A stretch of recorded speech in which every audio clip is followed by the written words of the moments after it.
Hey guys, and welcome to this video. As you can see, I'm again in the replay folder because I want to show you a game. Again, it's with Pride, and yeah, the story behind this one is basically that I did some reviews for this player. So I tried to help him with his early eco and with his army control and so on and so on. And then he showed me some games where he tried to put in the advice that I gave him. And basically this is after that. Yeah, please wall, that's important. And that is basically after that, because yeah, after that, I just wanted to see how he plays in real time, because up until to this point, I only made some reviews of games that he had already played, and now I want to see how he's acting in live action or in live performance. And as you can see, everything is looking pretty nice and dandy so far. He's bringing in the sheepies to eat his sheep, so that's all cool. And yeah, the start is not too special. I think everyone is basically eating the sheep, and I'm a little bit insistent with these walls, like telling these guys, hey, you have to wall here. Yeah, I don't want to harass people, but it was a noob's lobby, so basically, that villager barely survived with one hit point. That was a lucky survivor there. Yeah, I'm just a little bit insistent there with the walls, because sometimes people on that elo, they forget to make walls, or they are not used to playing Black Forest, so there's always a chance that they are not making walls, and then you get rushed in feudal age. And yeah, I usually try to prevent that, because I'm more of a boomer person who tries to boom his economy, and then later in late Castle Age or early Imperial Age, I usually start to attack with big force that I've built up until there. But yeah, so far everything nice and fine, I would say. As I said, this villager was really lucky. He could have died easily. Yeah, it's always, of course, a little bit dangerous to send out villagers without loom. I would not suggest that. Even if there aren't any wolves on the map, it's a little bit dangerous, because the enemy might have some villagers too that have loom, and then he starts a will fight. And of course, if the enemy starts a will fight and you have no loom, chances are pretty bad for you. At least as long as you don't outnumber them, like 3 to 1. If you have 6 villagers and you only has 2, yeah, but you can still will fight that. But usually you don't send that many villagers. Usually you send 2 or 3, sometimes maybe even 1 villager, because of course you want to take most of the villagers for your economy to start, and not to have some dirty will fights. Although there are also some players who like that kind of game, but I don't like that. I think these will fights were pretty silly and annoying, so I try to avoid that as good as I can. You cannot always avoid it, because some players, they are really aggressive, and yeah, they are turning a boom game into a rush game. Sometimes you cannot avoid it, but as long as I can avoid it, I usually do avoid it by sending some villagers early on. Yeah, and let's have a look at those. It's actually interesting, because I'm player 1 as I'm the blue player, and I'm flank, and the other flank is player 4. So that's interesting, because the highest number and the second lowest are in the flanks. I don't really understand the logic of this numbering system, why the yellow player is a flank and not the pink player. I mean, that would make more sense to me, because it would make sense to have the smallest and the highest number to be both flanks. But for some reason, the smallest number is a flank, yes, I am on the flank, but the pink player is not on the flank, he is in the pocket. I don't know why that is. Yeah, let's have a look at the civs also. So we are playing as Japanese. I fought some Japanese towers in late game, and some infantry might be cool on this map. The green player is playing as Celts. He especially asked me what civ he could pick there, and I told him, yeah, Celts are pretty strong on this map. You might want to get used to playing Celts on this map. This guy is playing Turks. Turks are not the best civ on this kind of map, but as long as you have gold and you can make some bomber towers, we sure can be a very dangerous addition too. I definitely wouldn't want to play them 1 versus 1 on this map, but yeah, with some decent trade and some Janissaries or Janissaries, I'm not quite sure how to pronounce that one. Yeah, with some gunpowder and their bomber towers, they can be really dangerous too. And this one is the Persians. Yeah, not my favorite Civ for Persians. We have some cool elephants, but they're easy to counter with some monks. And apart from that, we don't have that much going on for them. But I'm pretty sure we will see some elephant action later on in this game. Yeah, the team player is playing as Vikings. Vikings, in my opinion, especially after all the nerfs, they are pretty much reverse civilization that you could play on this map. Maybe you could make an argument that Chinese are even worse than Vikings, but definitely Vikings rank pretty much down there, or pretty much up in the number of the most shittiest civs on this map. So that is not the biggest threat to us. The Grey player is playing as the Britons. The Britons can be a very decent civ on this map, especially if you can make masses of 30, 50 or more longbowmen, and especially if there are only small ways to the enemy, because we are really good at defending very intricate and very small gateways to the enemy. So the Brits are definitely a very dangerous civilization on this map. Now we have the Huns. The Huns definitely are not the best civ on this map. Not only do they not have stone walls, but also they don't have onagers of any kind, so they can't cut trees. And also their siege is not the very best. We have siege rams, but apart from that, they are not really good. Although, yeah, they also have traps who are more accurate. So in a trap fight, trap versus trap, the Huns are actually pretty good. But apart from that, we don't have really much going for them on this map. We could be making some paladins later on, and yeah, that was a little bit of a spoiler there. But we'll see that. By the way, if I see these 3 picks, if the green player had played this better or like perfectly, he could have taken one of the villagers, shoot on this boar to make it attack, go here, shoot on this boar, make it attack, shoot on this boar, make it attack, or maybe in this order 1, 2, 3. And then with his scout blocking off the boars, he could have lured all the 3 boars into his town center when he returned from walling this passage. So Darren, if you see this next time you're making a wall, you can also lure in the pigs if there are any pigs on the way. So that would make double sense. Because of it, you wouldn't waste walking time, because you simply only walked 1 time, but you built a wall and you also lured some pigs. So you basically get twice the use, or double the use of your walking time. So yeah, just a little side tip. If you do that next time, just lure in the boars, because that is another 1020 food that you're getting there. And yeah, you should have done that in my opinion. But now he's building a lumber camp here. I like, not a lumber camp, a mining camp here. I like that. He needs to get some gold there, so that's all looking nice. Yeah, and on this side there's also the Franks. Personally, Franks are pretty strong civ. They are probably on open maps quite a bit stronger than Japanese. At least I see more going for the Franks on an open map, because their boni simply make more sense on Arabia than the Japanese boni. But as this is a slow pushing map, I am actually quite happy that the Frank player is on my side, because I have very good halberdiers. Arguably versus cavalry the best halberdiers, because most of the damage from halberdiers versus cavalry comes from the bonus damage that they're dealing, and my halberdiers are attacking 33% faster in feudal age. So in other words, we are dealing much more damage to cavalry. And yeah, so that's already looking quite nice for me. And then the Franks are also good with 4 Axemen and infantry.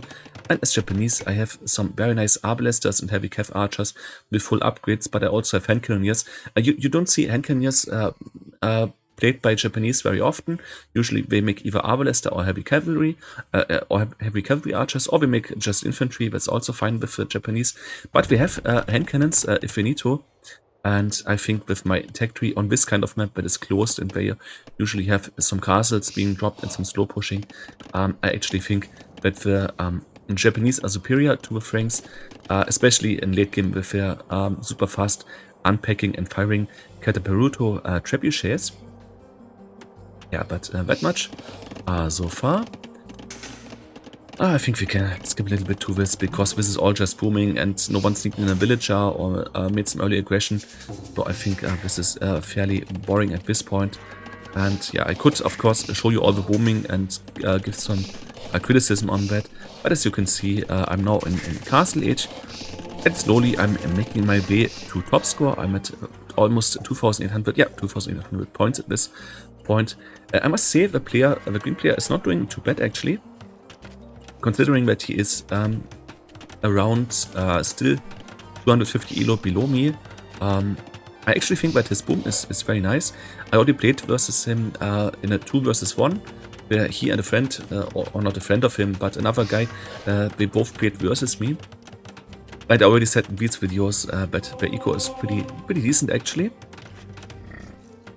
It's been funny also, by the way, after the coaching videos, so before the coaching videos, he was at like 790 elo, and I made some coaching videos with him and gave him some feedback on what he could improve and so on and so on.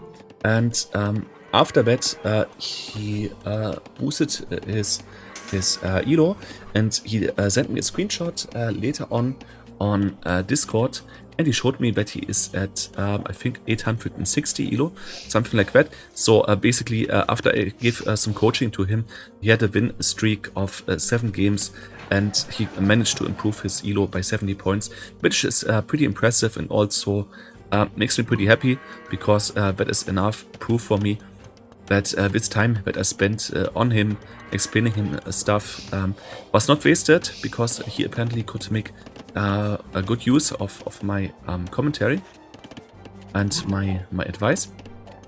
Okay, now a Viking player is going very strong on wood. He built like 2 town centers in the same location. I don't like that. I also don't like his market position. I think I would have put my market around here maybe. Maybe even here, but then you always have the problem that the market, that the trade could get blocked by some obstruction, and you don't want to have that. But I think I would have put like 1 TC here, that's just fine, and maybe another one around here or on the gold and the stone, and maybe one here. But putting them like this is a little bit strange. But then again, if there was a raid, they could all garrison in the town centers, and each town center would basically be able to help the next town center. So it's not completely bad. Sometimes I see people who have like 4 town centers, like here is one, here is one, here is one, here is one. So that's pretty common actually. But you only see that in like the range of like 600 to 800 elo. You have these 4 times town centers. Of course, that's not very efficient for dropping off resources, but the advantage of that is that, as I said, if you garrison the town centers, you have very strong town center fire, because all the villagers can basically shoot at the same units. So I guess I kind of understand why some people do that. There is a logic behind that, but yeah. It's not good, so I can't suggest anyone to do that, but I see that pretty often. And as you can see, there's also some trade now. I also have my own trade. Usually it's a little bit too early to go that heavily into trade, but I was floating some resources, I can remember, and so I thought, yeah, when I have the resources to make trade cards, let's just make some. I mean, after all, starting trade in late Castle Age or early Imperial Age, it's just a rule of thumb. And yeah, of course, that's true. Until then, you might want to use the resources for other things than building up trade. But more importantly is the rule, or more important is the rule that... oh, what's going on here? Okay, I'm telling him to put this market in another location. But more important is, whenever you have resources, you should spend them. So if you have like 800 wood and 400 gold, and you're still in feudal age, there's nothing against making some trade cards in Feudal Age already, because after all, it's not a good situation already, because you didn't balance out your resources. So at this point, if you have 800 wood and 400 gold, you already made some mistakes on an economical standpoint. But if you get into the situation, and this kind of situation actually happens quite a lot, especially in low elo games. If you get into the situation that you're floating resources and you have like 800 wood and 400 gold, and you can't make use of it at the moment, just make some trade cards, because it's still better to invest in early trade, even if that is not optimal, but it's still better to invest in early trade and make some early trade cards than just having resources on your bank that you're not using for anything. So it's suboptimal what I did here with making this trade so early, but as I said, it's always better to invest your resources than just have him floating around, and this is basically the logic behind it, because I could already see people in the comments who are like, it's not even Imperial Age and you already have like 20 trade units, or how many do I actually have? I have, yeah, 22 trade units. I'm a good guesser, I guess. Yeah, it's of course not a professional build order to make so many trade units so fast. But again, as I said, it's still better than sitting on 2k res on 2000 resources that you're not spending. So this is suboptimal, but still, I think, a decent play in this situation if we have a look at the economy. Okay, now things are slowly starting to heat up, I guess. I'm on my way to Imperial Age. I should be the first one in Imperial Age. And yeah, there I am in Imperial Age. And as you can see, I'm slowly building up an army of mangonels that's soon going to be onagers. And I'm making some pikes. As I said, the Japanese pikes are really good because of their fast attack speed. And of course, I'm also preparing trebuchets. And my plan is to basically, yeah, to cut the trees here, make a passage, to put another castle here. And the castle is already on the way. And basically just secure that, and now I will make some towers very soon to make my push here. Okay, but let's have a look what the other players are doing. Okay, so the green player is still booming. Everything looking quite nice at this point. Let's have a look at his eco. I'm at 138 pop. He's at 114. So still decent enough, I would say. But of course, I have a will lead or population lead of 20 already. So at this point, the elo is starting to show, because I think most players here actually had quite a decent early game. Yeah, some people had a better start than others. This guy, for instance, has some really weird farming with no farms around the town center, but all the farms around the mill, which is a little bit strange. But yeah, we were all doing some decent dark aging, I guess.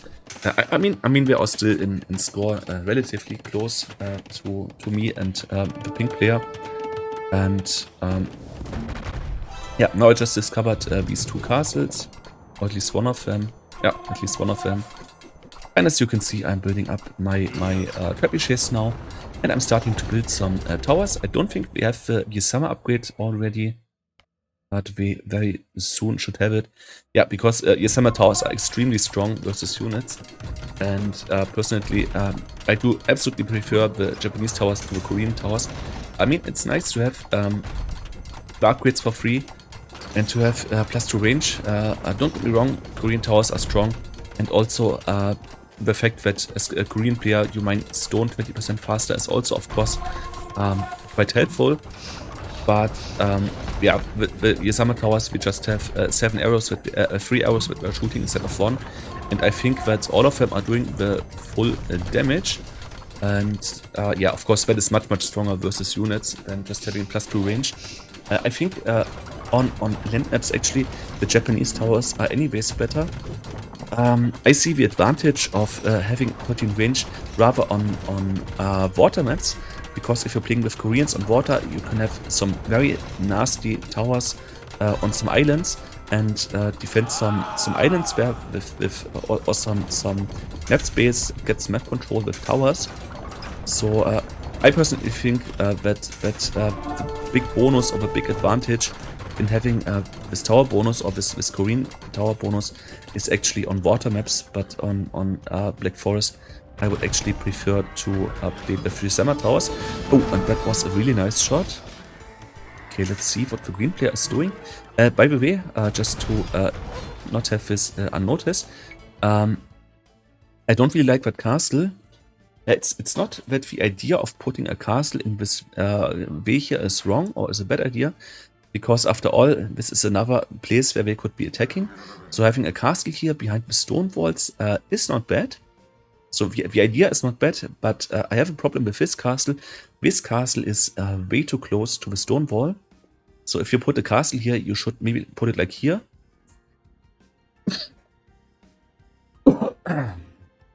Sorry, if you put a castle, you should put it like here. Because if you put it like here, when the enemy comes with some traps, you can still put some traps of your own, or maybe even an onager in front of it, and defend versus the trebuchets with an onager or with a trebuchet. But the thing is, if you build the castle directly next to the wall, and there's a trebuchet here, this castle basically is like a sitting duck, because you can't do anything against the trebuchet. You cannot shoot back.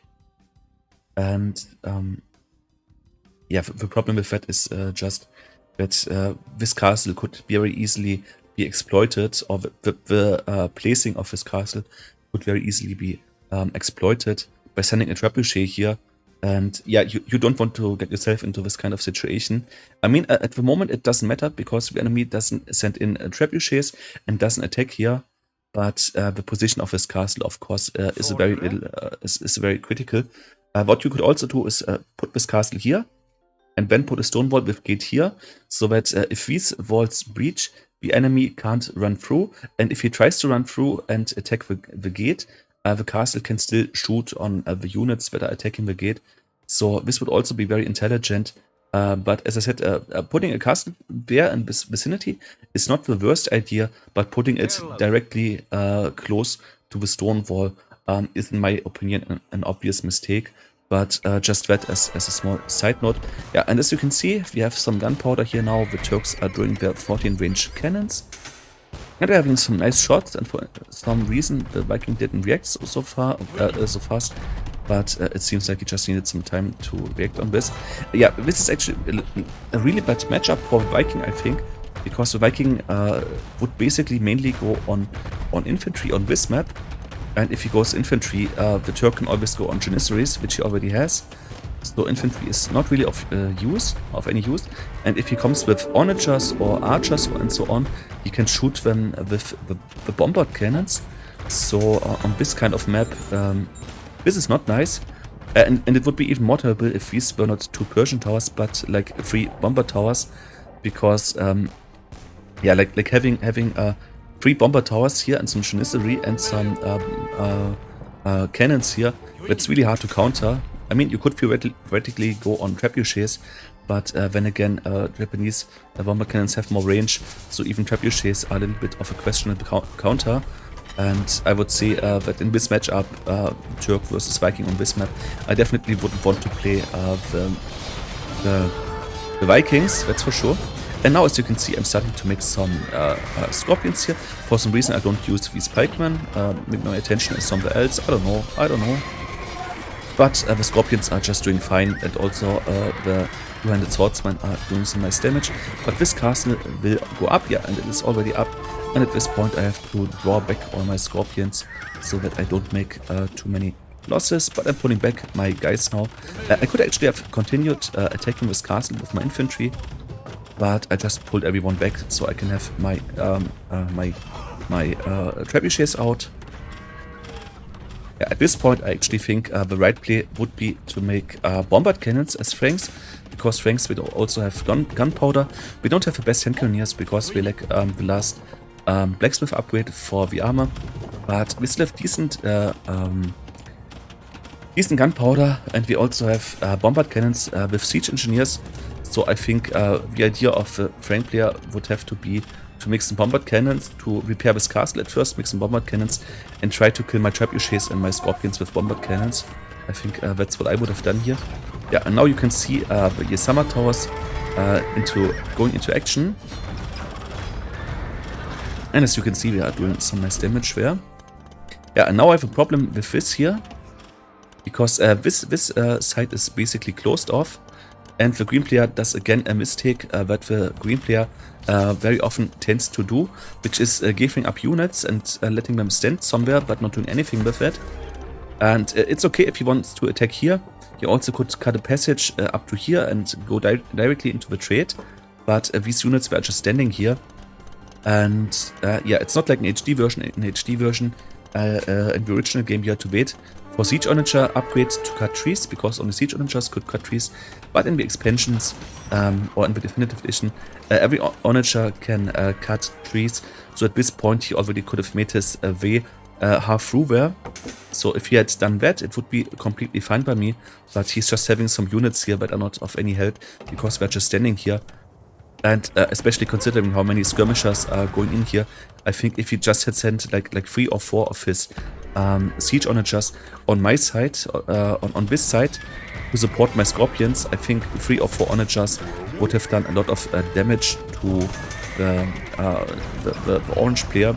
So that's something there. But I already told this to him after the game. Okay, but now he's also making infantry, which is a good idea, because the Celts, we have very nice infantry, and he already has Gambesons for some reason. He only has the first attack upgrade from a blacksmith, and he doesn't have any armor yet, so he still needs to catch up on blacksmith upgrades. And at this point, he should be making the blacksmith upgrades out of 2 blacksmiths. Yeah, let's have a look at this side. Okay, it looks like the Viking could push a little bit back with some support of longbows. Yeah, I think that's a good play there, because the Turk player was going heavily on Janissaries, and I think that longbows are probably, if you consider the situation of this guy and this guy and the tech tree, I think that longbows are at this point probably the best counter that you can have to mass Janissaries. So I think that's a good play here. And as you can see, we can push a little bit, maybe even dominate a little bit on this side. Yeah, especially as the grey and the teal player are the best of the enemy team. And yeah, the yellow player is our worst player, so I think we can get some land here. But it doesn't look half as critical as it looks on this side, where I'm pushing here. And now, slowly but steadily, the Siege Onagers are cutting their way. I mean, it's not a bad idea. You could, for instance, go here with all these castles. Of course, he can't see that, because it's still all in the fog of war. So he doesn't know that there are castles. But what you could do, for instance, is not cutting this way, but cutting like a hole, or like some free space here. And then from this space, he could put trebuchets there and attack the castles with his trebuchets. Because in this case, he could hit the castles, but the enemy couldn't hit back. So this would have been a very mean plan to put in, to make some space here, put the trebuchets in here and kill the castles. But this is also looking fine. I mean, he has 4 traps now, if I did count correctly. Yeah. So this castle should go down very shortly. And I'm doing my push here, and as you can see, the Scorpions are doing quite some nice damage. And I already made so many towers now here at this point, that it's very hard or very unlikely for the enemy to really push back here. And basically this side is already kind of done for. At this side it looks still a little bit better for the enemy, but the problem is... the problem with that is that as soon as this side is falling and I can kill the trade, or better, okay, the trade is not here. The trade is more safe. The trade is here. Oh, my green ally sent me some wood. Thank you, buddy. Yeah, but as soon as I'm in the trade and I'm not too far away from the trade, we basically are pretty much doomed. Now the orange player is quitting out, and I announced that it is a good thing to be the king. Yeah, I would agree. Yeah, he still could have done something here to buy some time for his allies. But then again, our team score is at 14,000 and their team score only at 10,000. So I think it's kind of inevitable that we lose this game. But then again, it's still looking pretty decent on this side. So if the orange player had been a very good ally... Oh, that was some painful onager shots on his own people. I think if the orange player had been a more friendly or a more thankful ally, he would have tried to buy some time. Because, yeah, it does look bad for them, no question about that. But they still have, like, at least a decent chance of winning on this side. Yeah, just killing this castle now. So, he still could have tried to. Oh, I just said I will now watch you guys finish the game. Okay. But we insisted for my help. Yeah, but he could have tried to buy some time. I mean, it's really obvious at this point that the orange player would have died in his space very soon. But if he had made some military units or tried some crazy stuff with villagers, he might have bought like another 1 or 2 minutes. And sometimes that's enough to push on some side. So, yeah. At some point in some games, you know at one side that you cannot win it, especially if you're in a situation where it's like 2 versus 1. So that's of course not likely winnable, but sometimes you still have a chance as a team, as your teammates are doing better, your teammates are in a better situation, and sometimes your job basically is to die slowly. You cannot prevent dying in some situations, but you can at least die slowly. Oh, that was another heavy Onager shot on his own infantry. Do we have the full upgrades now? No, still missing the last attack and defensive upgrade. Yeah, but sometimes basically your job is dying slowly. It kind of sucks and it kind of sounds shitty. But I've had this enough in enough games where simply you just have to buy some more time for your teammates. And if you just resign, your team would be over because then they can push through and you're pretty much dead. But really in some games it's enough to simply die slowly. Okay, now we have elite war elephants, but we don't have bloodlines, which is not that important when you already have 600 health points. But we also are missing the last attack upgrade in the blacksmith, and we don't have any defensive upgrades, which is a shame, because with all the Pierce armor, 3+4 Pierce armor, elite war elephants are actually very good versus archers. So yeah, I don't know why that is, but I noticed that on the lower elo levels, like 800 and below, people very often get the elite upgrades for their units, but we don't buy. Sorry, I think I've caught a cold when I was airing my room later on this day. Yeah, but there's a thing that people, they buy the expensive upgrades, like they get elite war elephant upgrade, but they don't buy the blacksmith upgrades, which are cheaper but would do much more for the same money. Yeah, I notice that very often with these low elo games that people are doing that. Yeah, I mean, it's not terrible to go into war elephants as long as the enemy doesn't make high or large masses of monks. So it's not completely wrong, but as I said, if you want to go into war elephants, of course you also want to buy the blacksmith upgrades. Yeah, and at this point I was basically just watching what my allies were doing. Okay, now the red player also quit. Yeah, I can understand that at this point. I mean, we are like in his base and he only has some secondary equal around here. Again, if he tried to die slowly, he could just wall this off with some stone here. Send his villagers on stone here, make like 3 or 4 layers of stone wall and try to keep his eco alive, at least to a certain amount. But at this point, when already one player is out, there is no shame in giving up. I mean, it's better to give up a game and look for a new one than carrying on with a game that is already lost for quite some time. So I can't really blame him.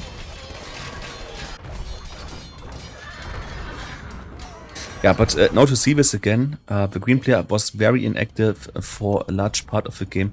I was fighting 2 versus 1 here and I didn't have a problem with that because I could still hold very well and it was fun to fight 2 versus 1. But yeah, his plan basically was just to cut away around the stone here. And as I said, if he just had sent like 3 or 4 onagers on this side and he had helped me with some really nice and juicy onager shots, that would have been much better. Because, yeah, he killed these castles and killed some buildings here, destroyed some buildings. But, yeah, I think some early help and just some onagers in here would have been really nice. Because, yeah, what are you going to do versus Japanese Halberdier, Japanese Summer Tower, Japanese Scorpion, and then also Celt onagers in there?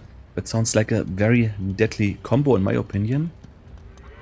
So he should have done that. I mean, as I said, it's not the worst idea to cut the trees, but then you should already start when you have normal onagers and you don't wait for siege onager upgrade. And I wouldn't have cut like this way around, because this is kind of senseless. If you just want to go here, you could push here anyways, or just cut the trees. Whoops. Or maybe cut the trees around here, so that you can make a way from here to there. Something like that, you know. So that would have been more sensical. Yeah, but if you wanted to, he could have cut into the trade here, but this is quite a lot of trees that you would have to fell for that. So, as I said, and as I already told the green player after the game, he just should have sent some onagers here to help me with his side, and I think this would have been much more effective. Oh, but by now, the champions, we finally have the full blacksmith upgrades. I'm really proud of the green player. Let's see if the elephants also got the blacksmith upgrades. Okay, they didn't get the armor, which is actually to be preferred. But we at least got the full attack upgrades. Yeah, but of course, this is also a little bit... this is wrong prioritization. Prioritization. Yeah, whatever. This is not the good priority, because if you're fighting versus archers, let's say, if you're fighting versus longbows and you have no attack upgrade, you're making a damage of 20 minus I think 3. I think the longbows, we don't have any melee armor. We only got +1 pierce armor as far as I know. I would say that. Yeah, the lead upgrade has +1 pierce armor. So basically, without any attack upgrades, we would kill or we would deal 17 damage. So basically, yeah, with 3 hits, we would kill a longbowman. If you're just having a look at the matchup, longbowman versus battle elephant. Yeah, so we would need just 3 attacks to kill the longbow. Although with a full attack upgrade, we would have how much would we have? We would have 24 attack, minus 3 is 21. So with full attack upgrade, we can cut this down to 3. So it still makes sense to go for the blacksmith upgrade there. No question about that, especially if you consider how crazy expensive elephants are. But more importantly, I mean, the normal pierce armor is 3 of the elephants. That means that the longbow is who is dealing a damage of 11 is dealing 8 damage to an elephant. And with that, you need around 80 arrows to kill the elephant. In fact, I think it's exactly like 77 arrows. But if you got a full pierce armor, yeah, it's only he only makes a damage of 4 at this point. So you basically would have cut the damage into half. And yeah, of course, this is what you should have prioritized, because when it takes over 150 arrows to kill one elephant, and that's just a crazy amount of arrows, especially if you consider that those are arrows from a longbowman. Normal arbalesters or normal longbowmen who don't have the elite upgrade, they would even do much worse in this matchup. So especially if you're fighting versus an archer civ, you should of course prioritize the armor upgrade. Yeah, and then he basically could have sent in his elephants to trample down through the lines, kill the scorpions, or better shoot the scorpions with the bombard cannons from the Turk. Trample in here, kill the longbows, and then he could have attacked the buildings with that. I think that could have been a very nice push, a very nice juicy Turk plus Turk siege and Janissary plus Persian war elephant push. I think this could have been very hard to counter. But yeah, the yellow player, he wasn't our best player in the team, or to put it less euphemistic, he was our worst player. So he didn't do that, but this could have been some nice action there. Yeah, I already said it. I don't want to repeat myself too many times, but it's sometimes crazy to see how people are getting the elite upgrades for the elephants, which is very expensive. I think it's like 1,600 food and 1,200 gold. I don't really know about the prices by head. Yeah, it's 1,600 and 1,200, as I said. I don't play the Persian so often, so I don't know the upgrade costs for a lot of things that are special for them. Because, yeah, why should I know the prices for a civ that I would never pick, or usually don't pick? I mean, sometimes it's cool to have some elephants, They're definitely a cool unit and one of my favorites actually, but they are usually not sensical because of a high cost, and they are so easy counterable with monks. If I play Vietnamese or Khmer or Burmese, I sometimes mix some elephants, but the Asian elephants, they are not that expensive, and yeah, they also do trample damage, and yeah, I think the Asian elephants, especially as you can produce them out of stables, they are much easier to mass, and I personally prefer the Asian elephants to the Persian elephants just because they're easier to play. Although I must say the Persian elephants are really awesome because they do not only win 1 versus 1, but they also win versus equal resources. So they're definitely a powerhouse there. But as I said, they are too easy to be countered.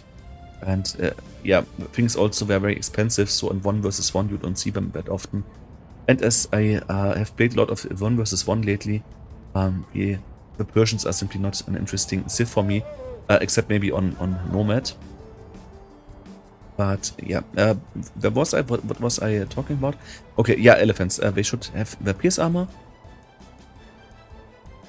And yeah, I already criticized the green player. Actually, I mainly made this video for the green player.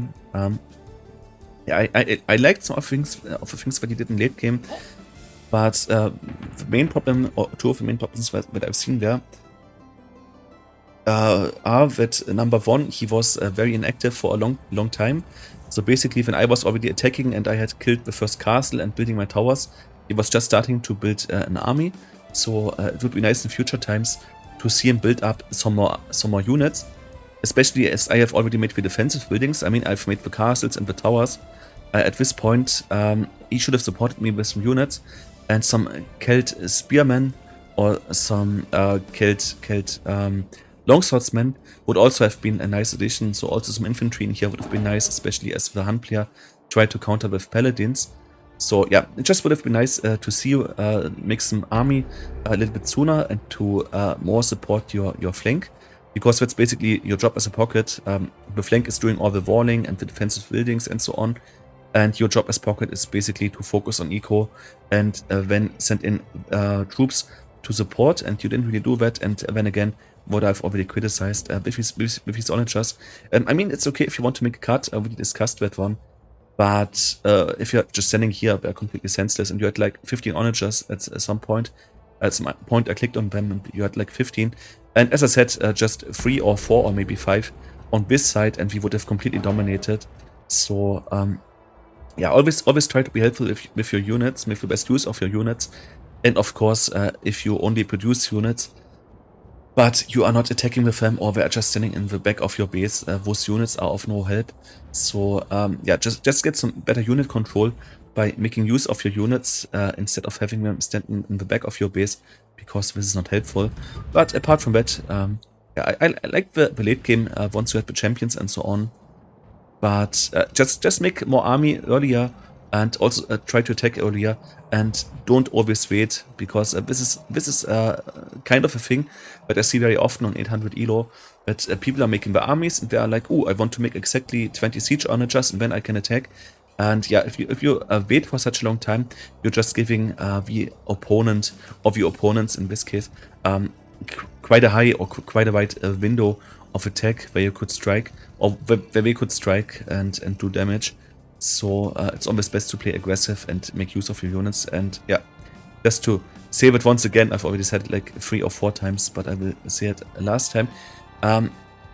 If you see that your opponent is fighting on the other side, you always have to have a look at your opponent, at your ally. If you see that your ally is fighting on one side, you should be sending some troops to reinforce his attack and to help him. And you don't have to look anywhere, everywhere. So you don't have to check for the other flank all the time. I mean, we are pretty far away, and it's pretty likely that you can't help on their side anyways, except maybe by building 1 or 2 siege workshops to help with some onagers. But you don't have to look at the other flank or the other pocket all the time. You can, of course, and give them some tips, some advice, if they are worse players than you. But as the pocket on the left, you always should have a look at the flank on the left, because the flanks are usually the place where the fighting starts, where the castles are built, where the trebuchets are coming in, and so on. And so your job as Pocket is, as I said, to have a nice boom. So you can send either in knights or some siege units. Or in this case, I would have preferred infantry plus siege because you're Celts. And yeah, always have a look at your flank and always try to defend them, try to protect them, and try to send in units. And when you see that the ally is already attacking and has made some towers and some trebuchets, this is exactly the time where you definitely have to start to make army. So at the time when I was here and doing all these towers, you should have already sent in like 30 or 40 halberdiers at this point and some siege onagers. And yeah, if you had done that, it would have been much easier on my side. But as I said, it was okay. It was just a noob game, and I could hold pretty well 2 versus 1. But this is one thing to keep in mind. And yeah, you also see that on the kill death ratio, of course. I mean, we basically lost the same amount of units, but yeah, I had much more kills, but it's because I fought more effectively with all my towers in the back that are also protecting my infantry. Yeah, and I'm pretty sure if you had sent like 3 or 4 onagers on my side and you had killed some skirmishers and so on with some nice onager shots, I'm pretty sure that your kills would be at like 350 and my too. So we probably would have had like the same amount of kills. But yeah, as you can see, I did the main damage on our side. So yeah, that's also obvious in the statistics. And also it's obvious that the yellow player didn't play so well because he has killed less than he has lost. And the other player really had to carry him through. He had 552 kills. And yeah, so he was basically doing the main lifting on this side. Yeah, then not so much to say about that. I sent you some resources, or I sent the team some resources. So I received 2000 wood from the green player. Many thanks again for that, my friend. But I also sent more than 11,000 resources. The most of this was gold, by the way, to my allies. Because at some point I was just watching them. I really just wanted to see how they are doing and how they are attacking there, because I was quite above the other players, so I'm at around 1100 elo, and the other players, they are at around 800 to 900 elo. And yeah, instead of crushing these guys, I decided to have a look what my team members are doing, because I wanted to see what they can deal, and I want them to advance and to improve. And so I was just watching them and giving some advice after the game. Oh, I even got the most relic gold. That's interesting. And it's also interesting that the green player also got 2 relics. I didn't count on that.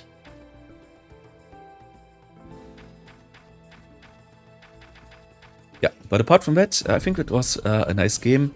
As you can see, your summer towers with Japanese and some pikes and trebuchets and maybe some scorpions mixed in. I could actually also have done hand cannoneers in this case, I think. There was not too much going on for scorpions. I mean, they're a decent unit with Japanese, they're full upgrades, but yeah, I could have made archers or hand cannoneers just as well. I think it kind of would have had the same effect. Yeah.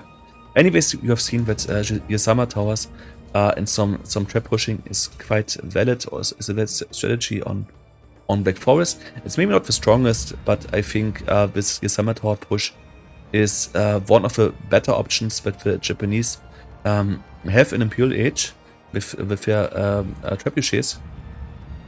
You can play a similar strategy with Halberdier and Siege Onager with the Koreans, but as already said, I would definitely prefer the Japanese towers in this matchup. No. Sorry for the hoarse voice. As I said, I think I've caught a cold, or kind of starting to get a cold. Yeah, I was airing the room for quite some time and it was getting pretty cold. And actually, I enjoyed. I enjoy being cold, so I like it. I enjoy when it's kind of cold. So in my room it was like 10 or 5. Maybe not 5. It was around 10 degrees centigrade probably. Yeah, but I think that wasn't too good for my health, because there was air coming in from behind and cold air also, and I think I got, but probably tomorrow, by tomorrow I will be having a cold at this point. Yeah.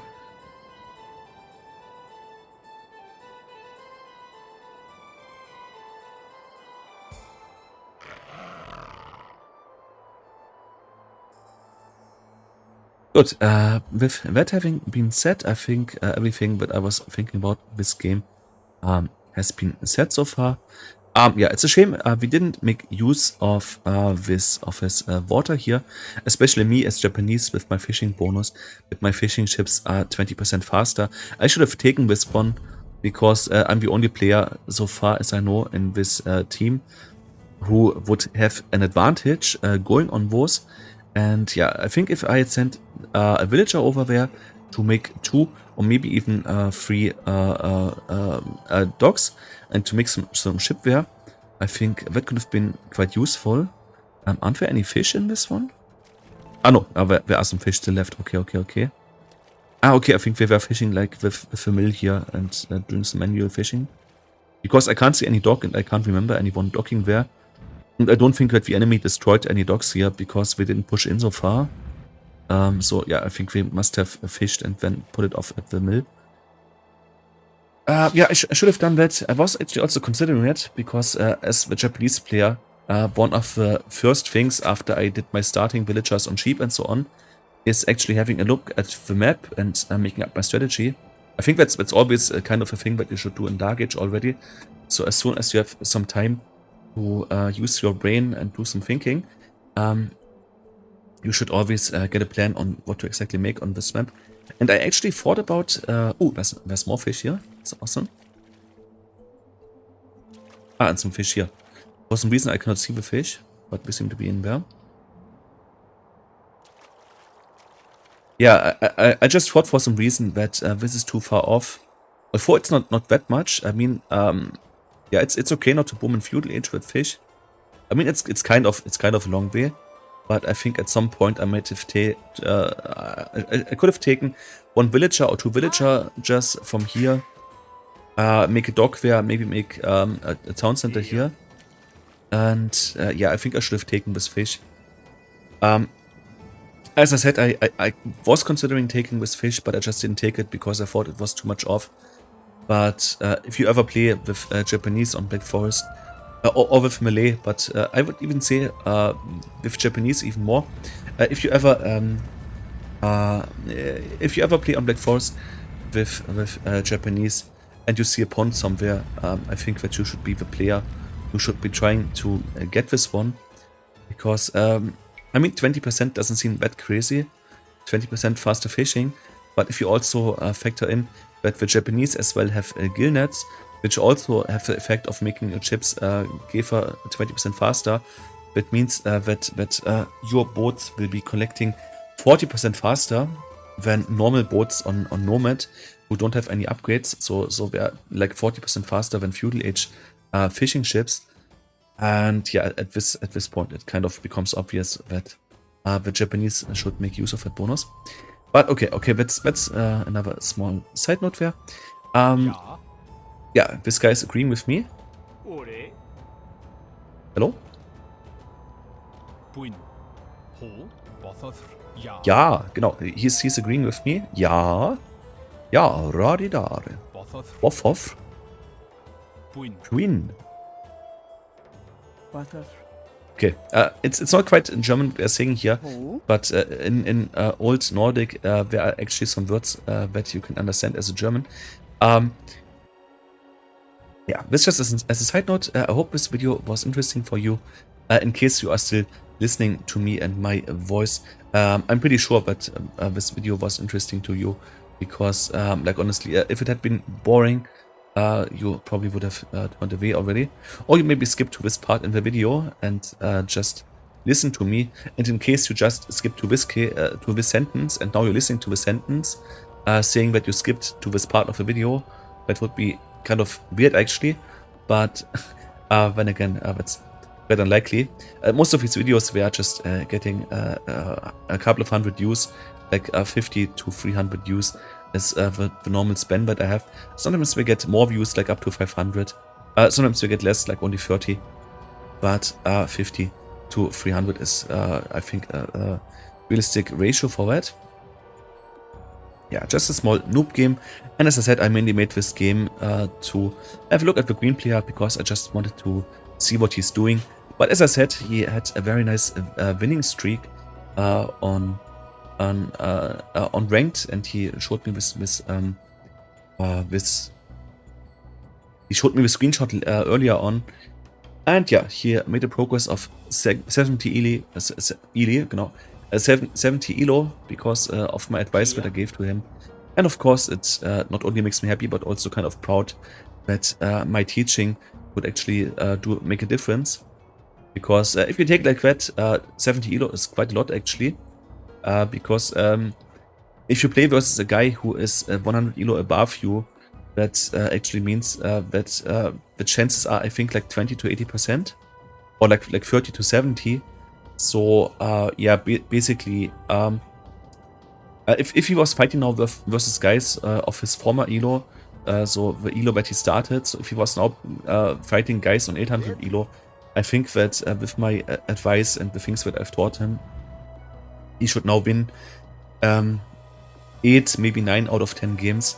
And before that, it was yeah, every second game basically, so only 50% of the games.